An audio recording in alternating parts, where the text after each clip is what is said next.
Hi, this is Valerie. In the previous video, I told you about the difference between customer support, customer success, and customer service. So this is the video of a practical intent. So we're going to check the tips how to provide great customer support. Let's start. Any business has customer support, but not every business has great customer support. So I'm going to walk you through the tips how to improve your customer support. And tip number one, don't use complicated words. So in other words, treat every of your customer as your grandparent. Don't shoot them some terms, like technical terms, economical terms, whatever. So be really simple in your sentences. I'll give you an example of what I mean. First, that example. So here it is, like, hi, we received your inquiry on order number 12345, the item Seagate portable 2TB external hard drive portable HDD, like USB 3.0 for PC, Mac, PS4 and Xbox with 1-year warranty and rescue service STGX 230400. Don't do it. No. This is the good example how you can actually deliver the same information to your customer. Hi Tom, thank you for your order. Unfortunately, the portable hard drive you've ordered is unavailable in our store and we can't deliver it to you yet. The closest delivery date is February the 15th. We'll write to you to make clear if you still want to make this order. In case you have some questions, just reply to this email and our customer support agent will help you. All the best, the shop team. So this example is easily understandable. It can be delivered to any person, whether it is a teenager or your grandparents. So note that all the communication with your customers should be the same. Tip 2. Offer self-service. Self-service is a system that helps your customers get help without your help. What I mean to say is that you can get a knowledge base, you can have frequently asked questions section, or you can have a chatbot that answers frequently asked questions. Well, anything that doesn't involve the presence of your agents. Well, first of all, that is definitely good for your business because your agents can focus on something really important or some difficult cases that your customers may stumble in. And secondly, this gives you an understanding whether your service is crystal clear to anyone or not. Well, of course, we're all striving to the crystal clear understanding of the business, the service, the features, right? So if you're getting a lot of questions from your customers about a certain thing, it's time to create self-service for this. Shoot an article from the knowledge base. Redirect your customers to their frequently asked questions page. Or simply initiate a chatbot that gives help to your customers by clicking on the frequently asked questions. We're moving to tip number 3, and this is saved replies or canned responses. This is all about saving your time resources. Well, many agents receive the same questions over a certain period of time, over and over again. So it's time to create saved replies. Make sure your live chat has this option.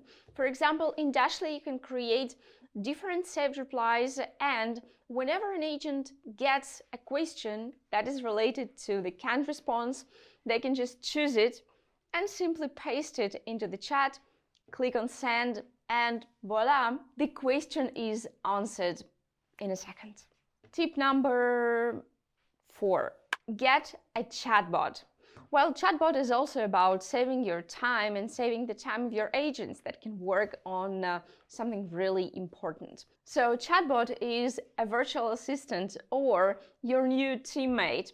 Well, whether you have seasonal business or not, chatbot really helps to offload the activities of your agents. So again, this can be a great help with the frequently asked questions, or answering questions while the agents are offline, or actually doing some simple actions, for example, scheduling a conversation in Zoom.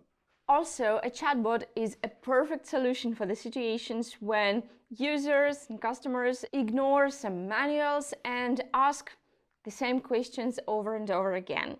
So you can just easily configure the chatbot so that it gives the answers to the frequently asked questions. and your agents do not have to repeatedly deliver it in live chat. Tip number 5.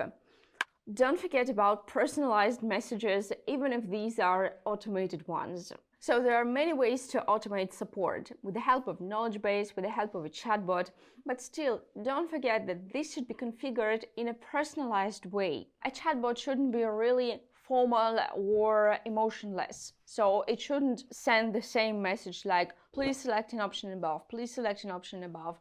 I don't understand you. Sorry, all the agents are offline. No, it shouldn't be like that. Add some emotions, add some humanity to the messages that you're sending. Note that the automated messages without any emotions, without any human touch, will actually affect the customer experience negatively. So do try to create the messages that actually resemble human communication. And we're moving forward, and this is tip number 6. Sometimes a conversation via phone or Zoom can be much better than a conversation in live chat. Live chat can take hours of solving the problem.